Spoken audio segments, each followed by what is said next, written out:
بسم اللہ الرحمن الرحیم۔ جی ناظرین، یہ ماہر غلام نازک صاحب ہیں، علی پور سے ان کا تعلق ہے۔ یہ پوچھتے ہیں کہ اگر کسی شخص کو نیند آ جائے اور نیند کی حالت میں یعنی خواب میں خیال میں وہ پانی پی لیتا ہے اور وہ شخص روزے کی حالت میں تھا تو کیا اب اس کے روزے پر کوئی اثر پڑے گا یا نہیں پڑے گا؟ جی میرے بھائی، آپ نے جو سوال پوچھا ہے اس کا جواب یہ ہے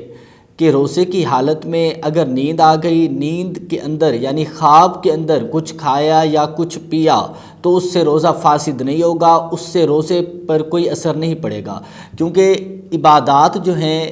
جو شریعت ہے، اس کا حکم ظاہر پر لگتا ہے۔ یعنی اگر نیند سے بیدار ہو پھر کھائے گا پیے گا تو اس پر شریعت کا حکم لگے گا۔ اگر خواب میں اس نے کچھ کیا تو اس کی بہرحال تعبیر جو ہوگی وہ پوچھی جا سکتی ہے کہ پانی پیا یا اس طرح سے کچھ سیراب ہوا یا کھانا کھایا، وہ ایک الگ بات ہے۔ لیکن شریعت کا جو حکم ہے، خواب کے اندر کچھ کھایا یا پیا یا کچھ بھی کرتا رہا، اس پر روزے پر کوئی اثر نہیں پڑے گا، اس کا روزہ بالکل فاسد نہیں ہوگا، اس کا روزہ بالکل ٹھیک ہے۔ اگر کسی شخص کے ساتھ ایسا ہوا تو جیسے ہی وہ نیند سے بیدار ہو، اب اسے کھانے پینے کی ضرورت نہیں ہے، وہ اس بات پر کامل یقین رکھے کہ اس کا روزہ مکمل ہے، اس کا روزہ بالکل درست ہے، اس کا روزہ بالکل ٹھیک ہے، اور وہ شام تک، مغرب تک، افطاری کے ٹائم تک اپنا روزہ بالکل مکمل کرے۔